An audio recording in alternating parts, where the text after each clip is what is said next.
Hey all, and welcome to the last episode of the Global in the Granite State podcast of 2025.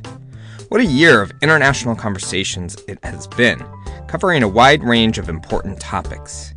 Here at the World Affairs Council of New Hampshire, we thank all the experts and listeners who have made this possible. For those who are not yet familiar, my name is Tim Horgan, and I am the host of this program, as well as the Executive Director of the World Affairs Council of New Hampshire, a nonprofit, nonpartisan organization. Our work centers around the idea of acting as a platform for informed global discussions on critical issues. As a community-supported organization, we invite you to support this work by visiting wacnh.org/donate to help keep this and other globally focused programs going. Thank you to all of our members, donors, and sponsors who have supported our work this year, helping us to raise the necessary funds to ensure we can highlight the critical issues of the day. A special thank you to McLean Middleton for your ongoing support of this program. Your long-term support has meant the world to our organization and its global community. McLean Middleton is one of New England's premier full-service law firms with over 115 attorneys throughout offices in New Hampshire and Massachusetts. McLean Middleton's attorneys have been providing trusted legal services to businesses throughout the region for over 100 years. Learn more at mclean.com.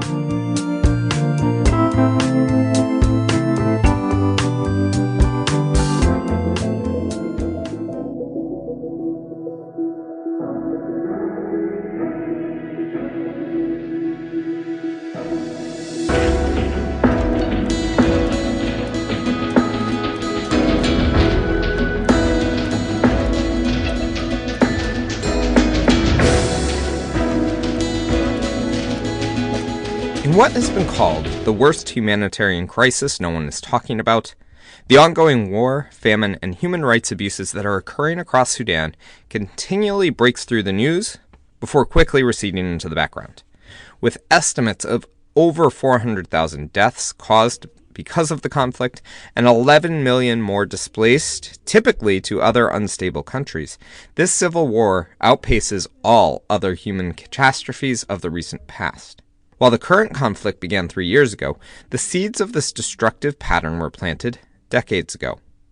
If you want a refresher on the history of this conflict, check out our conversation from 2023, which highlights much of this. Since you are here now, this is a quick recap. Sudan became independent from England and Egypt in 1956, kicking off a turbulent history with conflicts raging across the decades, mainly along self-perceived ethnic lines. In 1989, Omar al-Bashir took over the country in a military coup and ruled until his downfall in 2019. Throughout his time as dictator, he empowered, funded, and even directed many militias to augment the state's own security forces and to increase his own power. This led to more atrocities, violence, and major destabilization of the country in the end. In 2003, a civil war broke out, which culminated in the deaths of hundreds of thousands and eventually the independence of the Republic of South Sudan. During this time, the notorious Janjaweed militias came to prominence and built a reputation for some of the worst atrocities committed. As with many dictatorships, the system worked well for the leader until it no longer did.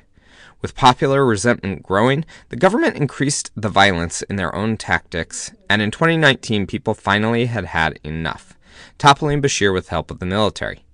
This did not bring about the changes the civilians had hoped for, as the Sudanese Armed Forces and the Rapid Support Forces, which evolved out of the Janjaweed, immediately cut out the civilian leadership and have been fighting each other for power ever since.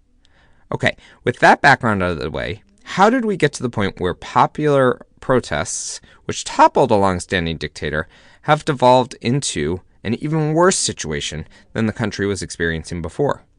We spoke with Hussam Majoub, a Sudanese journalist and activist, for his insights. The peaceful protests that resulted in ousting Omar al-Bashir started in December 2018 across the country because of increasing or rising prices of food and other goods. And Omar al-Bashir resorted to force to quell these protests, so killed tens of, if not hundreds of peaceful protesters all across Sudan. By April 2019, the main umbrella group that grouped together the different civilian forces, parties, trade unions, other grassroots movements called for a sit-in in front of the military headquarters in April 6th, 2019, asking or calling for the armed forces to intervene and to topple Umar al-Bashir. The sit-in started on the 6th of April. On the 11th of April, Umar al-Bashir's vice president declared toppling al-Bashir. The protesters thought that that was a palace coup, so that was not genuine. They continued their protests, and 2 days later, the vice president resigned. The second line of armed forces officers or leadership rose to power and took over the country. And then a very elaborate process of negotiations between the army and the civilians started. It actually took 4 months from April to August. Many civilians did not trust the armed forces. They knew that that was the regime's way of renewing its skin, if I may say, toppling or removing only the head of the regime, but keeping the regime intact and then dealing later on with the civilians. However, many within the international community saw it as important to build a transitional government that would stabilize the country through military rule to start, and then slowly hand over power to elected civilian leaders. This kicked off a short negotiation. However, many of the civilians and protesters knew better than the international community. That was the regime, or these officers or military leaders would never surrender the power, the authority to the civilians. However, there was an important point in June 3rd, 2019, while the negotiations were ongoing between the civilians and the military forces, including the rapid support forces, broke the sit-in in front of the headquarters, killing hundreds of people, of the protesters, and declared that the negotiations are over. So that was the second coup, after the second or third, depending on which one you look at.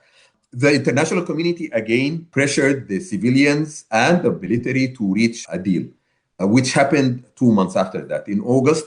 So a deal was reached between the civilians and the military, establishing a transitional period of 6 years where a civilian-led government would be formed and a sovereign council shared between military leaders and civilians would be having a ceremonial role.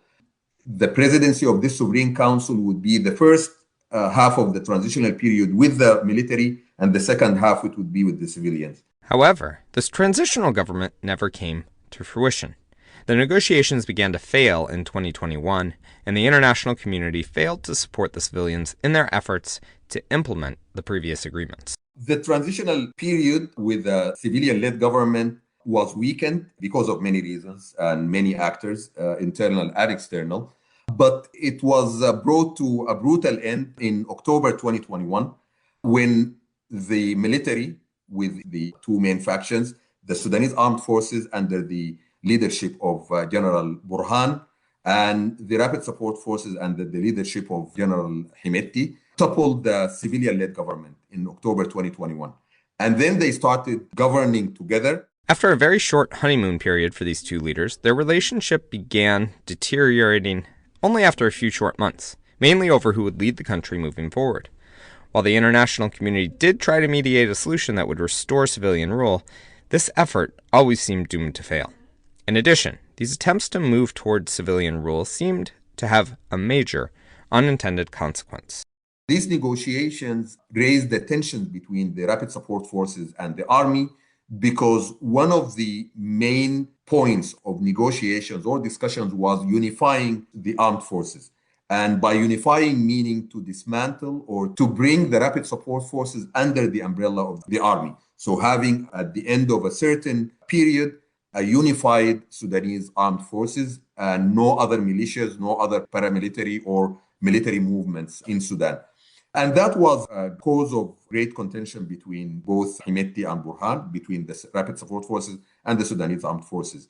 The final straw was the disagreement on the time it will take to integrate the Rapid Support Forces under the army. What was reported that the army wanted this integration to happen within a short period. They wanted it to happen within 2 years. The Rapid Support Forces wanted a longer time frame. I think they wanted 10 years. So that was one of the main points of tension between the two. Now, of course, Part of this was simply a power struggle between these two men who wanted to consolidate their control over the military apparatus. But it was also about the control of resources and raw regional power.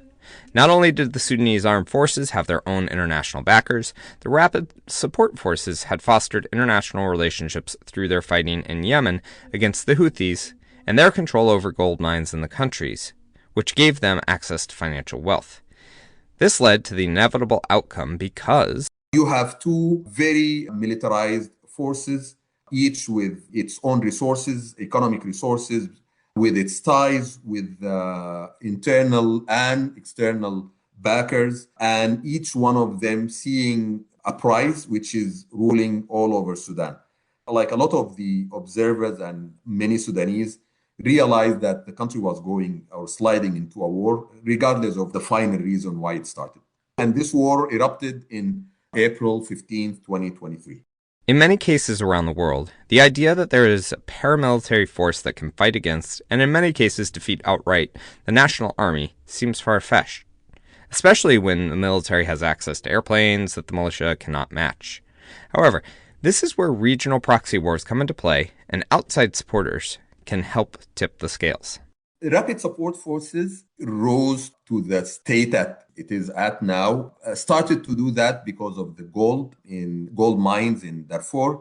And when they started fighting in Yemen with the Saudis and Emiratis, and because of their relationships with the European Union.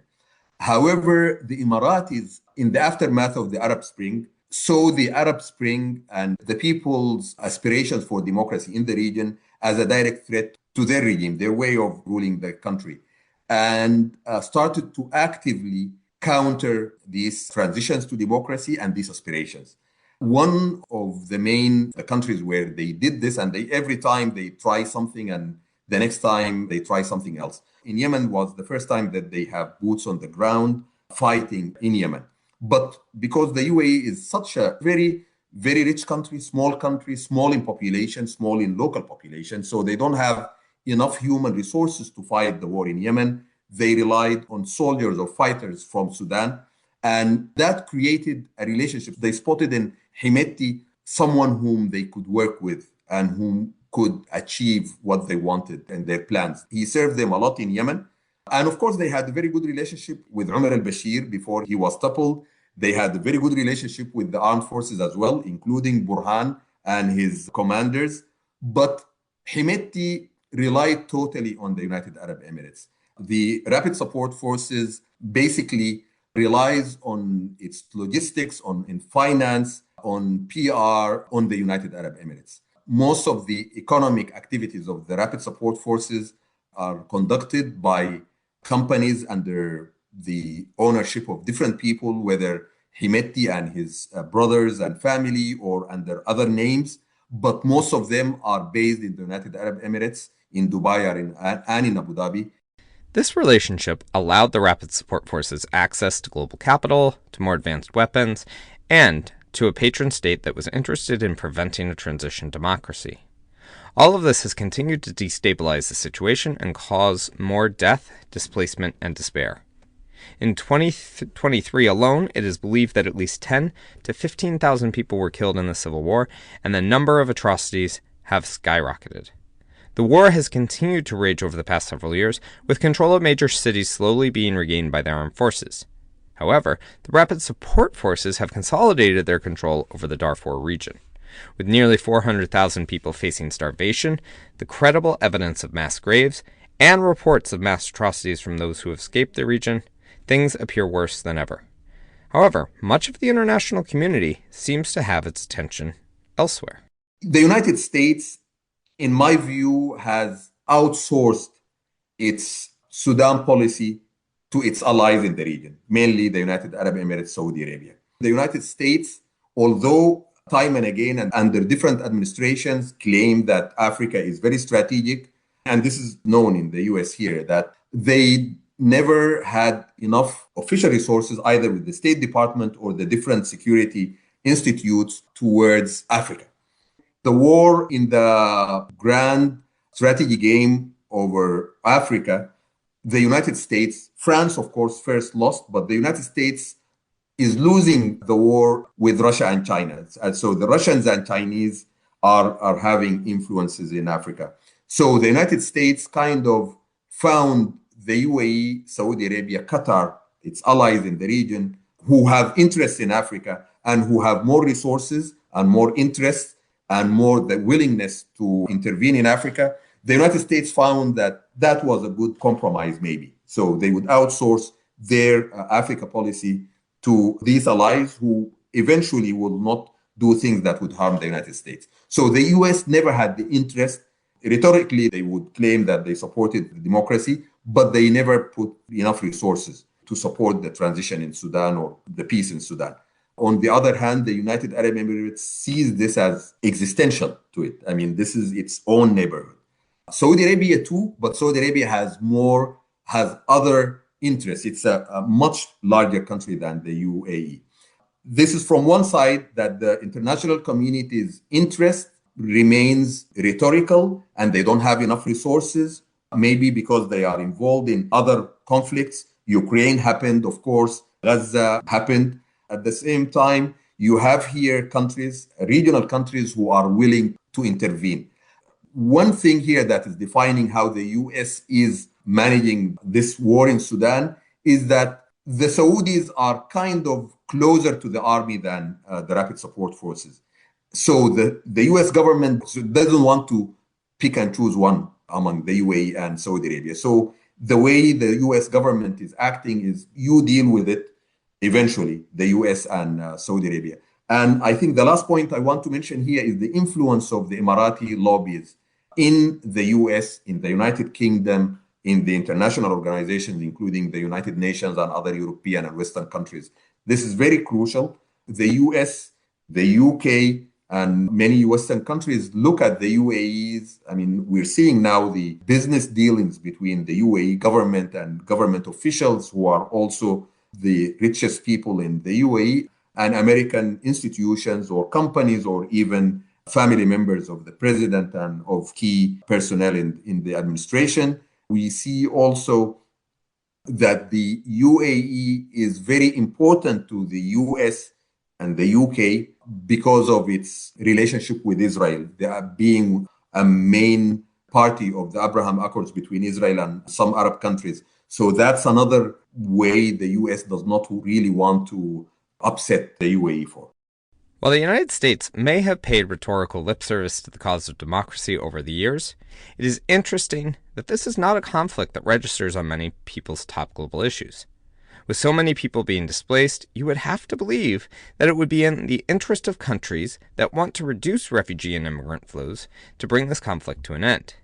It does not mean that any of them would necessarily support the transition to democracy, but at least to something more stable. So the international community and as countries and institutions and organizations need to do is to pressure mainly the United Arab Emirates and stop the influx of weapons to Sudan. This is one of the main reasons why the war is still raging.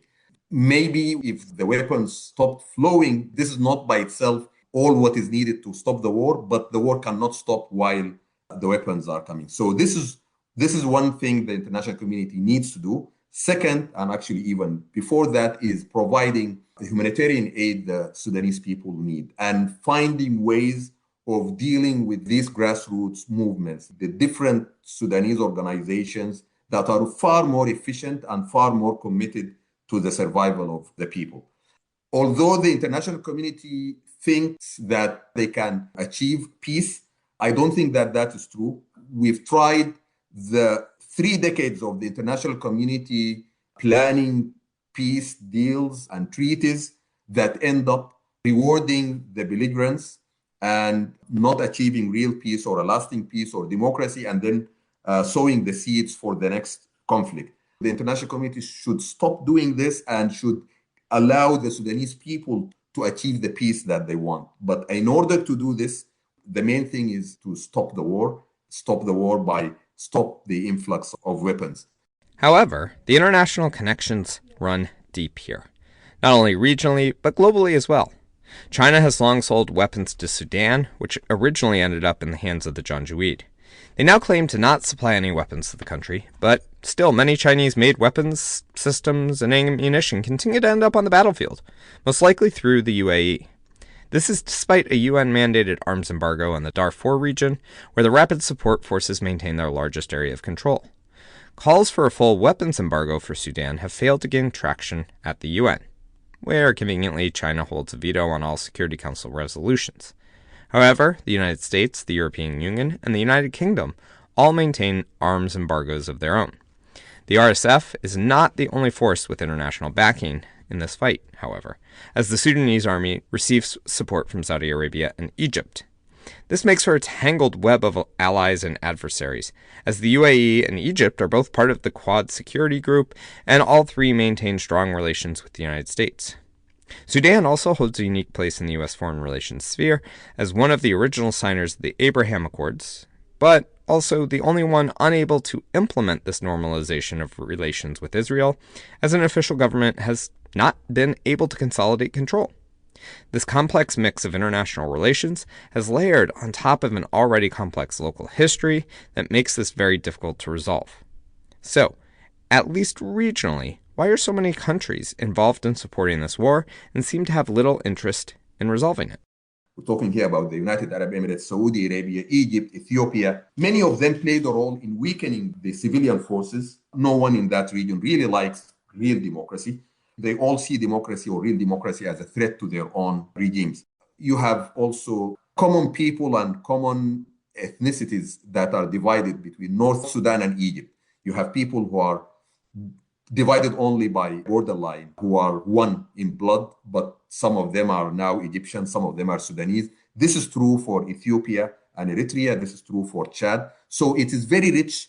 And each of these different peoples come with different cultures, languages, traditions, music, dancing styles, and everything.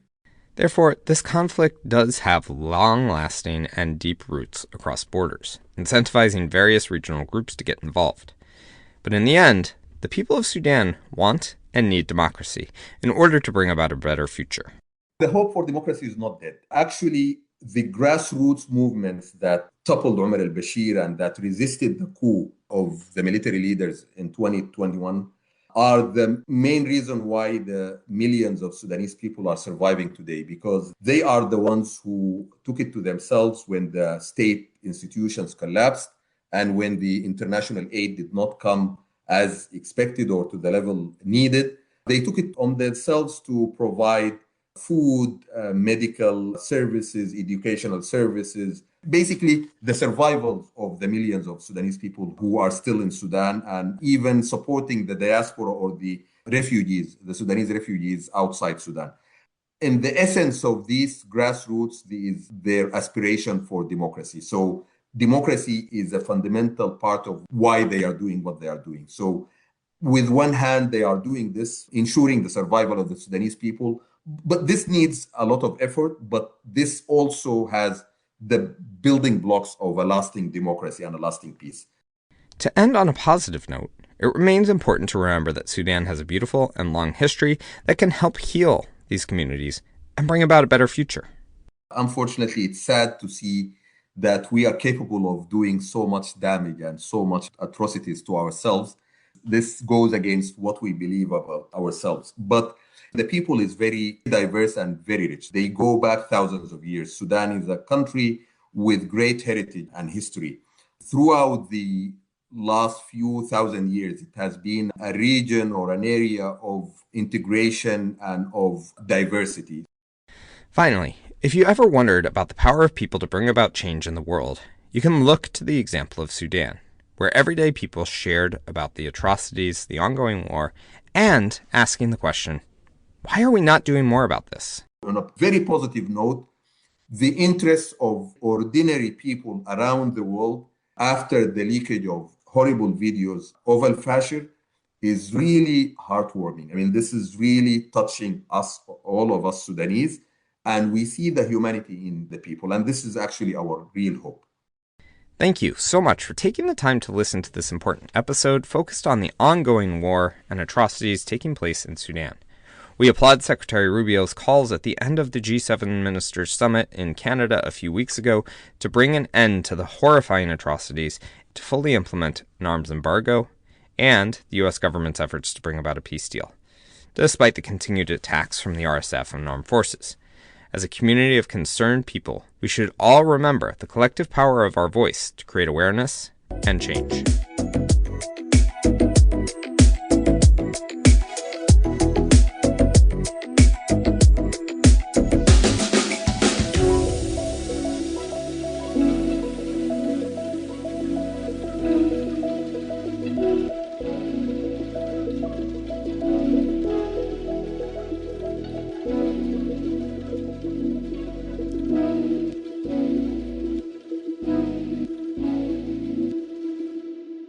This has been The Global in the Granite State, a program of the World Affairs Council of New Hampshire.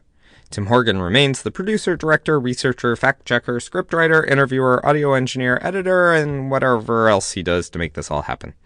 Thank you to the thousands of listeners who have made this work valuable over the past year, and the tens of thousands who have tuned in over the past 6 years. As always, our intro music is admin by A.L. Alto, and our interlude music is Embrace by It's Water. See you in 2026.